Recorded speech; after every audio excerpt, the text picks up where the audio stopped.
Okay. Good night, everyone. Good night. Welcome to Dare to Tell. Good morning, good evening, wherever you are.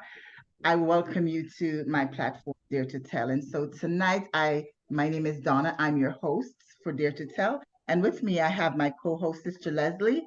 And so tonight we have a wonderful guest, a woman of God that has gone through so much in her life and has lived to tell the story, to give God all the glory that he truly, truly deserves. Her name is Tamara Davidson. And so tonight, Tamara, just give us a little synopsis about who you are and, a little bit about your life before we go into your story. Okay, good night. Thanks very much for having me. Yes, Uh, my testimony will be a blessing to others. yes. I am Tamara Davidson. I'm from my God in Manchester, Fufu Parish of Manchester, Jamaica. I am I am the second child for 7 children of my mom and my dad. I am I'm working full time at Conduent, Jamaica. I am humble, hardworking child of God. Amen. I realized that from your book. I started reading your book and oh, let me show you her book. The name of her book is Purpose Cannot Die. It's an awesome book. There's so much in there, I tell you, that will impact your lives. You have to buy this book. And so tonight, I want to bring you back to the events of October 2013. What happened to you that changed your life basically forever. And but tonight, I just want to give God the glory because you are here to tell us you are a living testimony. And while you give your story, there are times when I might stop to ask my co-host or myself might ask you a few questions. And if there's anything that you find uncomfortable, which I doubt, because your testimony is to impact other people's lives, then feel free to tell us. So bring us back to that day of in October, what happened? So it was night of October 9th, 2013. It was a regular day. Got up the morning, went to work. My spouse was home because he was on vacation, but he did transport me to work that morning. So I went to work. He went off to do a little business in the morning and we went back home. So from there in the evening from work, I went back home. We had dinner. That was around 7:30 p.m. We had dinner. So after dinner, I went to wash the dishes, and he in turn went to dispose of the scraps we had left from dinner. And then on his way back to the kitchen, all I saw was Jermaine along with three armed gunmen behind him. I was in so much shock. I was just in awe. But they did come in.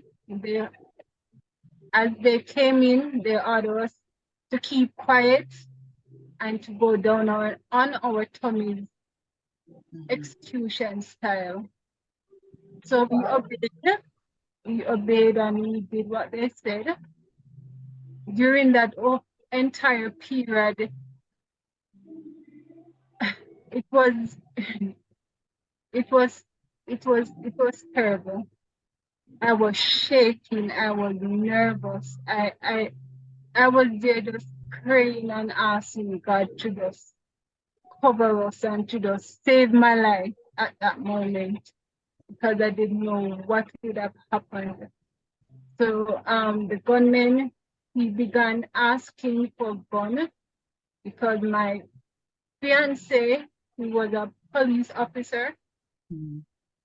So they asked for gun, they asked for money, and they were just there searching and digging around until I heard um, they even asked me where I worked at the moment. because my purse was right there at the counter and there was only 350 Jamaican dollars in there. So I think they were very upset that their demands were not met. And they started kicking Jermaine in his head. Mm.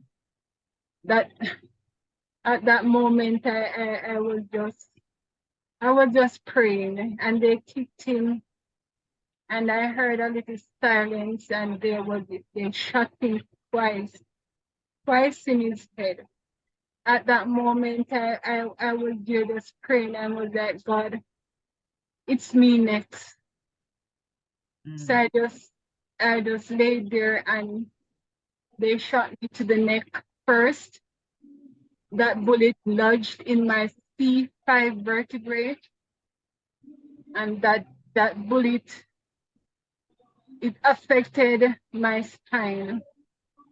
So when they shot me, I was there, I was numb. I was trying to move because I was conscious. I thought I could move, but then I realized my entire body was numb. But Because that's of where the shot went, right? right. And then I tried to hold up my head because of the blood running from both of us. I felt that I was drowning. So instead of me dying from the bullet, I felt like I was drowning with the blood all over us. So I had to try and raise my head from the blood, trying to catch breath at that time. In that moment, I can't even begin to imagine that moment that you're going through. So, in that moment, did you think you were actually going to die? At that moment, I didn't. The fact that Yeah. I was conscious, I was like, okay, I'm gonna make it because I heard, I understand, I know what is happening in the moment. But then I realized I was trying to call for help, but the words weren't coming out. Mhm. But I heard a police officer came in and said, they're dead. And then I heard a total silence. And then I was, God, they don't see that I'm breathing. And nobody, it felt like I was there for hours and nobody coming. And then I heard another police officer said that the girl is breathing. Let's take her to the hospital. And I said, thank you, Jesus. Somebody finally realized I wasn't dead. One of the things that really really touched me was before your fiance passed or died, and he said he thought about you more than even himself, because That's the first thing he said was, "Don't hurt my baby." that is He wasn't even thinking about his life. no. I Because see. most people, well, I should say some men, Yeah, wouldn't care less at that moment. They don't want their lives to be gone. You know what I mean? They wouldn't even be concerned about yours. It would be that's like, begging the gunman not to kill them instead of you. right. That's true. So that's an amazing, amazing love that one could have for his You fiance. saw it, right? I Very really selfless. saw that. It was divine. I saw it as divine love, that unconditional love that God has for us. I saw Him manifest that. I mean, you can't be dying and begging for somebody else. That has to be love. Absolutely. Absolutely. So, I read in your book about your neighbor, Miss Terry, Mrs. Terry. It seemed like you had a community that looked out for each other. Like you guys really looked out for each other. We did. We did. We have an association and we Yeah. also have street leaders, street reps. So we had a close bond with each other, especially those in your immediate street. Surrounded. Because So what really touched me about her too is that she said she heard something, but she wasn't quite sure what it was. So she started calling Right, everybody. And right, when you or your fiance didn't answer, she said, "Oh no, that's strange." right. And thank God for her Yes, that really, realized that something is not right to send help, to call for help. God, God really bless her. I talk to her very often, and I really appreciate her Yeah. and So her family. so tell us about, so when they came and they found out that you were alive, continue your story. Okay, so at that moment, honestly, I don't even know when I moved from the kitchen to the van, the police jeep. I I started to go in and out of consciousness. But during the journey, because of the bad road, each time that the van dropped in a pothole, then I would regain consciousness because the van was going up and down. But throughout that journey, I was in and out of consciousness. I didn't know when I was placed in the hospital. I have no idea at that moment what transpired there. All I knew, I woke up in the hospital. When Wow. I woke up, there were doctors, all the medical team around, and they were like, Tamara, stay with us. Stay with us, Tamara, stay with us. And I could hear them keep on talking, and stay with us. And during that time, they started to ask for my mom number along with friends. So I was able, in that moment, I don't know, but I was able to give them their numbers out of my head. And I also gave them directives, call my mom, but please don't talk to her first. Wow. God, I tell you, God is amazing. I knew she would have broken down there and then because we share a very close bond. So she gave the phone to my sister.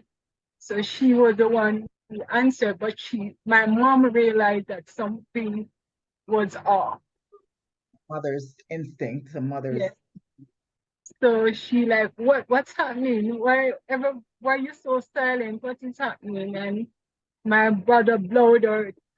Um, they killed Jermaine and Tamara got shot and we don't know if she's gonna make it and everybody was just up and down and confused and they don't know what to do, what to say. Persons were calling. I mean, the news spread so fast, like international, locally. His mom, she was there, she was overseas at the moment. Oh, wow. So she wasn't there at the moment to assist or to, so she just had to rely on the phone call conversation to see what My is God. happening. But his brother was there on spot. So he did most of the communication with her. Wow. So they drove from, because the incident happened in Montego Bay, but my parents are in Manchester. So that took about 2 to 3 hours driving. And they drove, and it's like they couldn't reach. They, they, they didn't know what to expect because they were told that I was dead. So they were coming and not knowing what to expect. Mm. By the time they reached, the, they had zip up the corpse with Jermaine's body, so they weren't able to see him at that time. But my coworker, she was the one who actually dropped me off from work that evening, and she was the one who had to turn on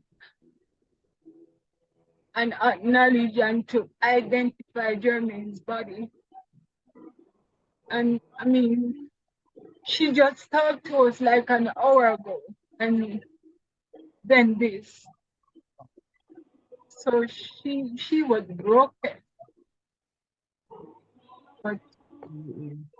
through all of that, So, go ahead. go ahead. I'm saying all of that though, everybody came and they did what they could. I was there in and out of consciousness. I can only recall two of my visitors, and they were from Westmoreland because I had relocated to Westmoreland at my first job. So those persons were from Westmoreland. They were the only two persons I remember during that whole ordeal of visiting me in the hospital at that time. My mom, my dad, all of them came, but I cannot recall any of that. Anybody? Right. Mhm. None of that conversation we had. So So take us through your time now in the hospital because you weren't able to move, walk, do anything. all my extremities were down. I was pretty much paralyzed, Mhm. depending on persons to do everything. So the incident happened at 13th. 2 days later, they did the surgery and they removed the bullet from my neck. So that was removed successfully. Good. Thank Then God. I spent 2 weeks in intensive care. And during that 2 weeks, the security team, I was under 24 hours protection. So because of the nature of the incident, Right. all of that. So my visitors were screened and all of that during the process. Mhm. So after 2 weeks in intensive, I did another week on the regular ward. They had physiotherapy coming like once or twice per week. But Mhm. at that moment, the doctor said there was nothing more they could do. So the But best God. they could do, but God, because they saw me being a vegetable at the moment. Yeah. But God, but Yeah. God Like you said, he has the final say. does. So Yeah. I was transferred to Mona Sir Golding Rehabilitation Center in Kingston. Mhm. So that morning, God, that morning when I was transferred, I woke up about 4 a.m. in the morning and I took the ambulance down. I tell you, that was a drive I will never forget. It Wow. was very painful.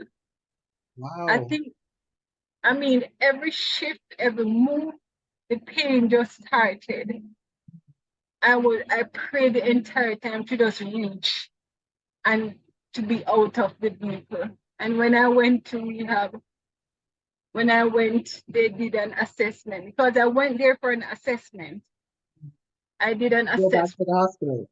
right, to go back to the hospital. And normally at rehab, you're on a waiting list. Mhm. You do just go there and get you. And I tell you, the doctor said, I see potential in you.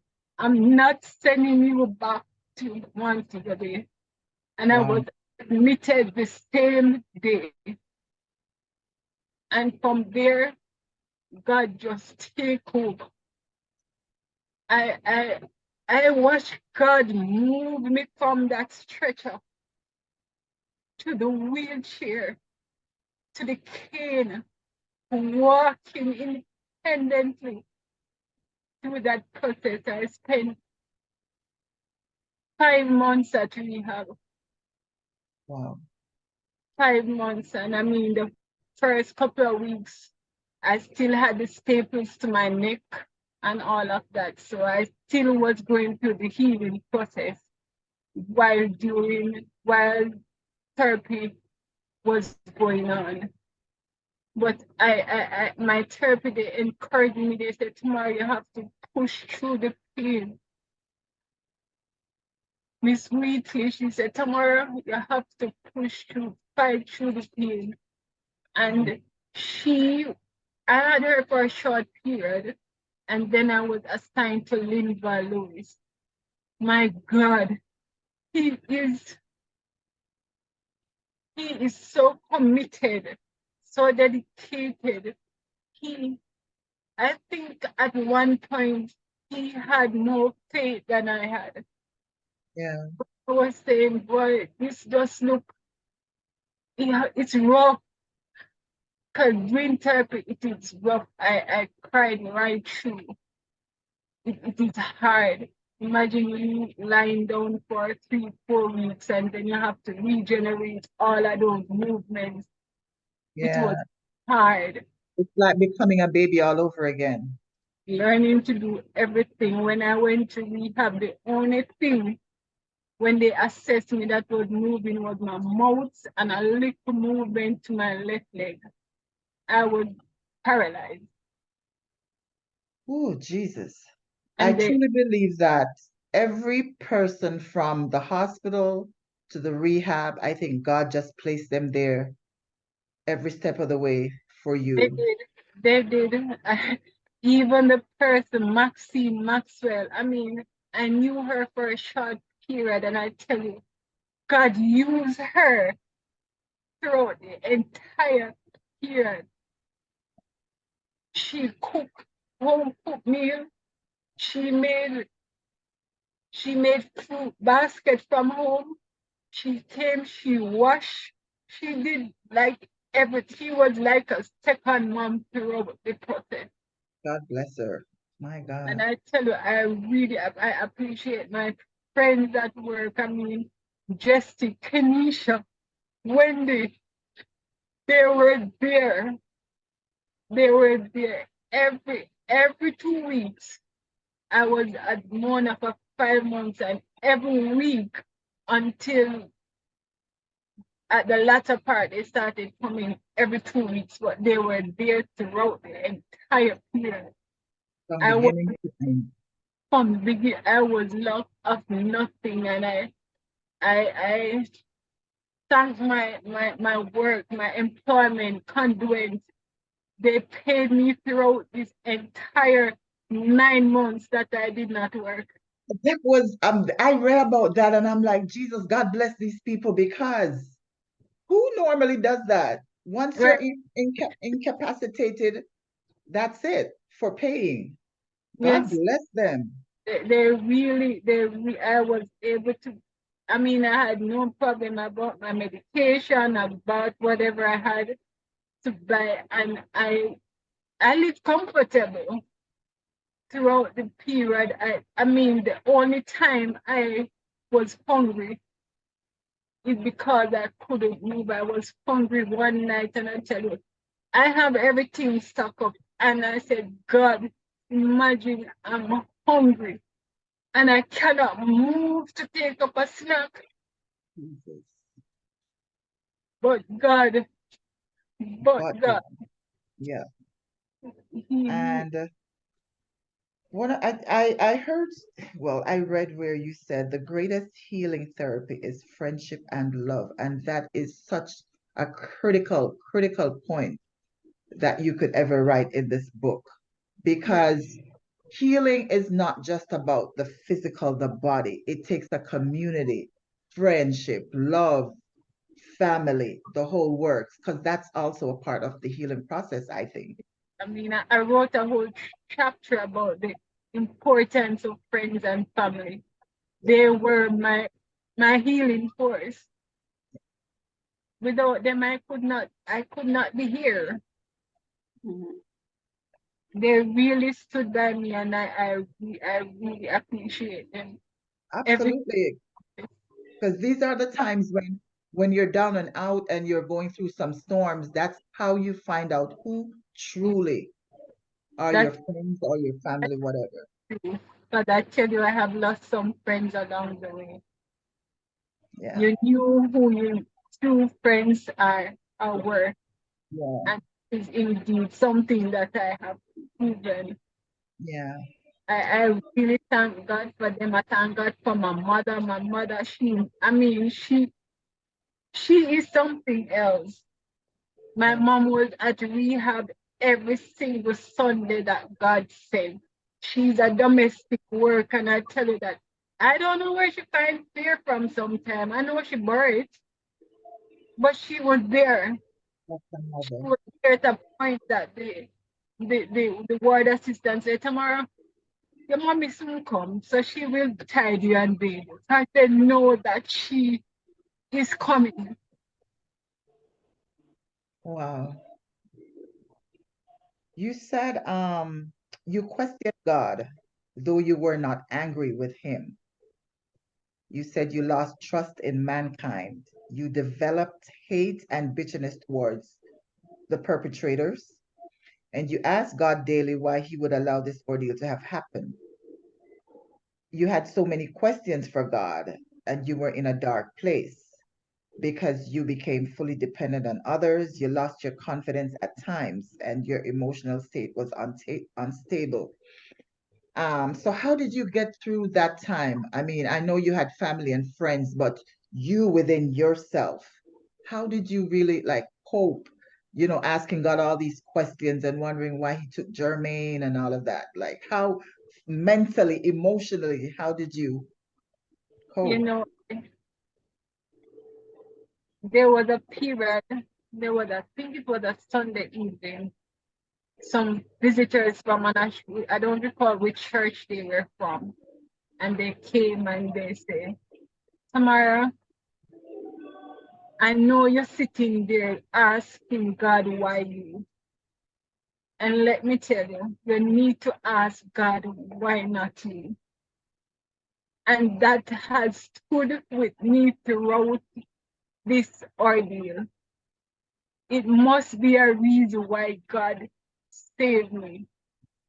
And today I can say God saved me for this purpose, to spread the word and to glorify Him and to let persons know that He's a healer, He's a protector, He's a provider.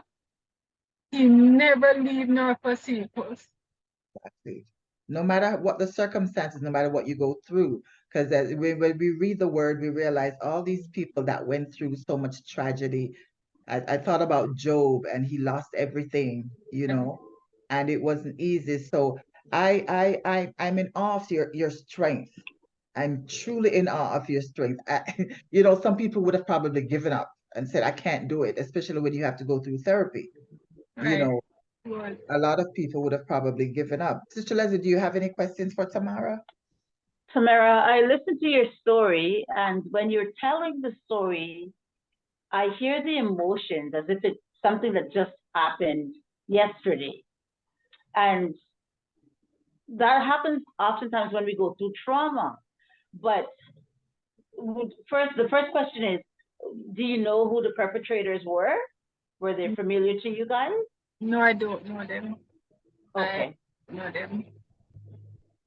And secondly, how were you able to pull through this with such strength? Because one, you got shot, but you also lost your life partner that same night. So it's like you were a victim twice. Once with the person that you love, and then you were shot also. Well, how did you pull out of that? And I know part of it you said it's because of the support of your friends and your family, but where did you find that? You must have had some sort of inner strength in order to persevere, that will to live. Let's put it that way. Where did you find that from? Well, to be honest, I grew up. I'm always a church girl, as they would say. So I knew that God existed. Mm. I knew that God could have taken me through it. And I reached a stage that I recommitted my life to God because I knew with that additional strength, that Holy Spirit that will come with me or to live in me, I can push even more. Amen. So I needed that strength. So I recommitted my life to God. And that was even the moment that I was able to say, God, I forgive this person It for wasn't putting easy though. for all of this that I don't even deserve. I've done nothing Yeah. but God. But God, I tell you, I tell you. You said throughout the pain, you persisted in prayer. Not many of us could do that because sometimes people are going through pain and all the trauma that they went through. They can't even think of God to pray, much less because all they could focus on is the pain. That's So for you to persist in prayer, you were praying nonstop. You said you knew and you knew God heard your prayers when He saved your life, and that's amazing. That's awesome. Because honestly, sometimes I'm going through some little things and I can't even pray because I'm more thinking about the issue than thinking about praying. true. Sometimes we just pray because we understand that language as Yeah. well. Yeah. That's it. Yes, that's it. So That's it. we don't have prayer, long prayer, but we shed some tears and Yes. Put them understand. in a bottle. Yes. Yes. So how are you today? Well, What at the moment, do you first before you answer that? I know that people that suffer traumatic events, they usually have PTSD. Do you suffer from that today? Do you have a hard time emotionally, mentally, physically, and so to speak? Do you get nightmares and all that stuff? um, no, I haven't experienced nightmares from day one. Any I, flashback? I was in the hospital, like, Tamara, you need medication to sleep. I said no.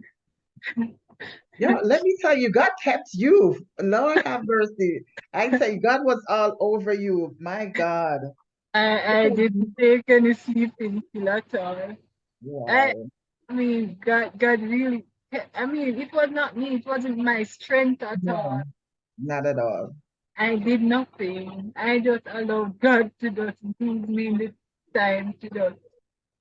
But Yes. physically, I still have challenges. I still experience chronic back pain. So I still have problem walking because of that intense pain at times. And my right hand hasn't returned fully. The fingers are still not 100. So I use my left hand to practically do everything. Yes, With because I heard you learned to drive and you have to start using your left hand. That is amazing. That's awesome. I'm a left-hander at the moment, so I drive. I drive from Montego Bay right back to Kingston to Mandeville. I'm all over. God has been really, and what is amazed me, I learned to drive during the incident. Goodness. I went to driving school during the ordeal. And I tell you that persons, people, human can be so inhumane. When I started working, I had to take the public transportation, and persons were so mean. Wow. When the driver should do a turn off to my house, they were just so mean. They started mumbling and why you have to turn off and all of those things. And I said, these were the things that pushed me to actually go to driving school. I said, I have to do this. So they there and then think they were hurting me, but they were actually motivating Waiting. That's it. to Excellent. go and get my license and start driving around myself. Yeah. Awesome. Awesome. So how is your mom? My mom is doing, she's good. I mean, I'm here, we talk every day. Yeah, So it's she, amazing. So I want to talk a little bit about forgiveness. And you wrote in your book, you said forgiveness is not a feeling, it's a decision we make because we want to do what's right before God. How did you get to that place? How long did it take you to get to that place of forgiveness? it took me about 5 years.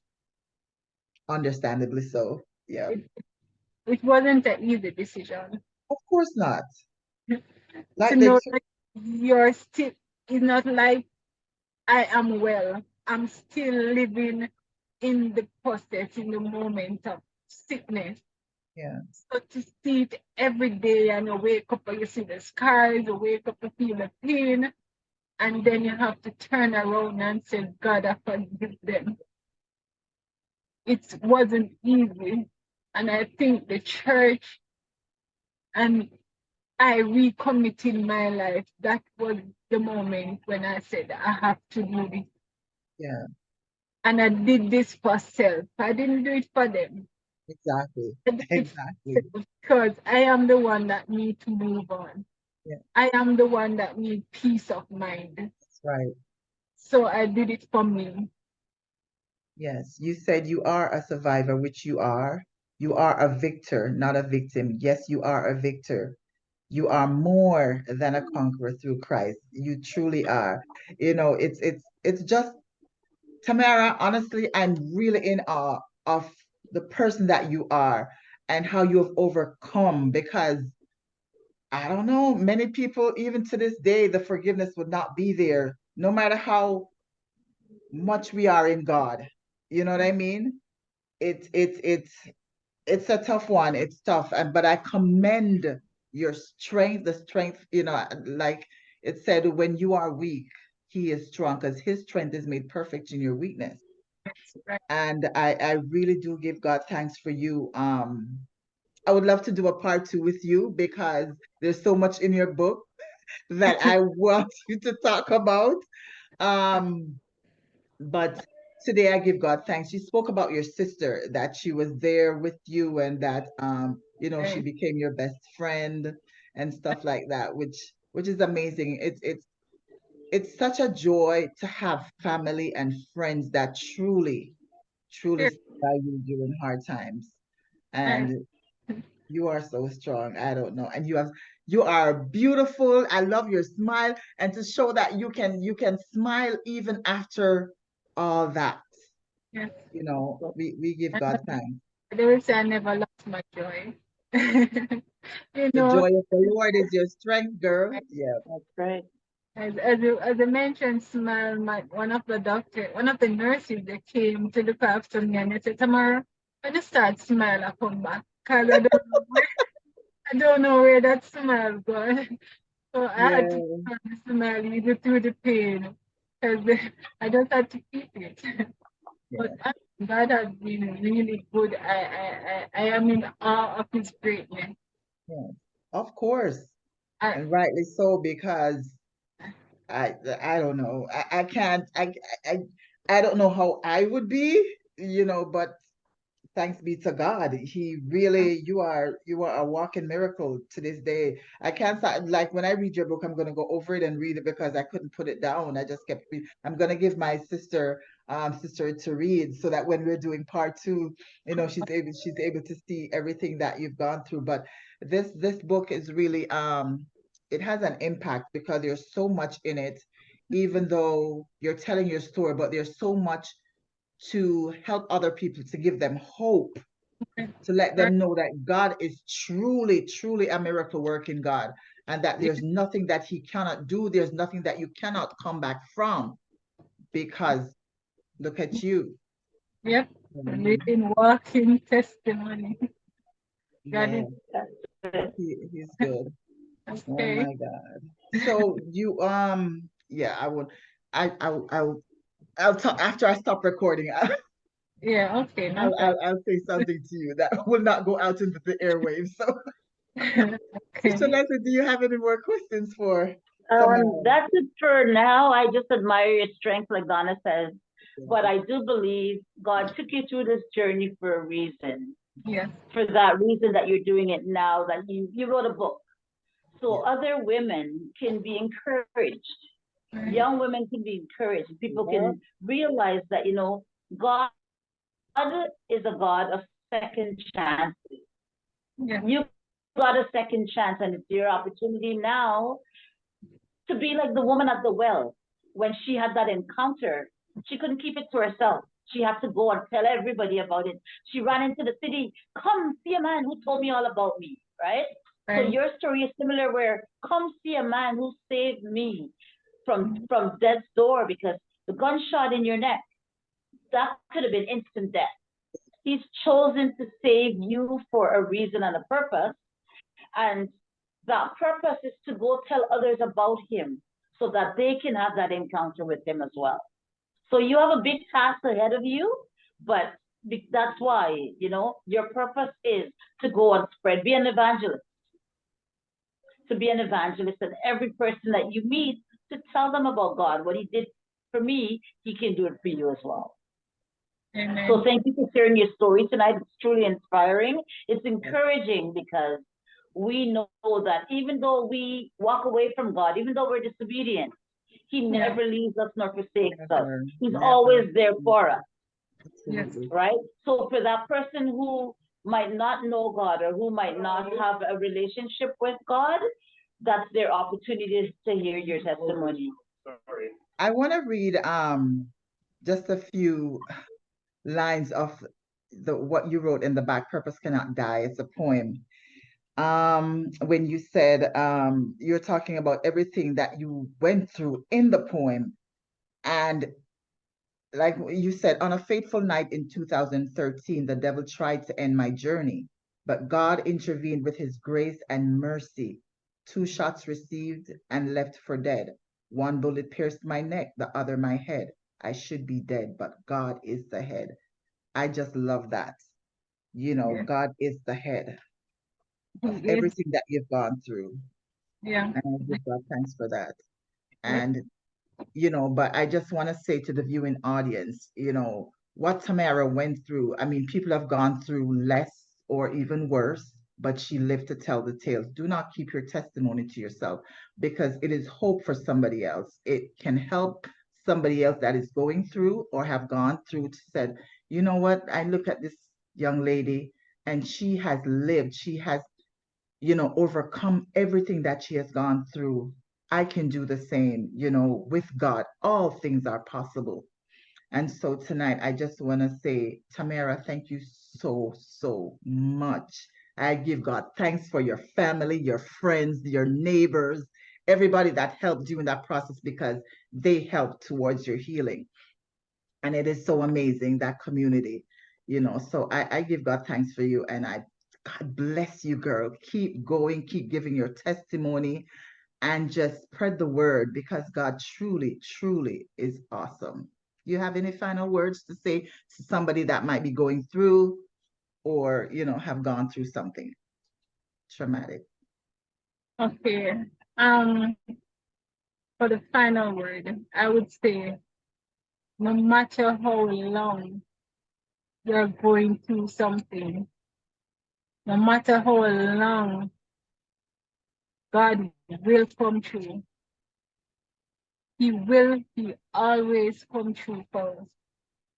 You may be saying, God, but I waiting so long. He's an on-time God. Trust him and trust the process. Yeah, absolutely. Thank you so much. Thank you for that. God bless Thank you. you for sharing. Thanks so much for having me tonight. I appreciate it.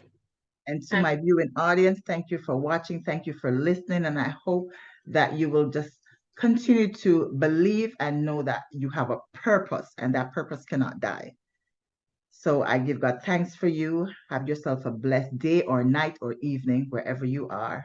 And thanks for watching. You can find us on YouTube at Dare to Tell, and you can just, see all the testimonies that are there. Thank you so much, my viewing audience. God bless you.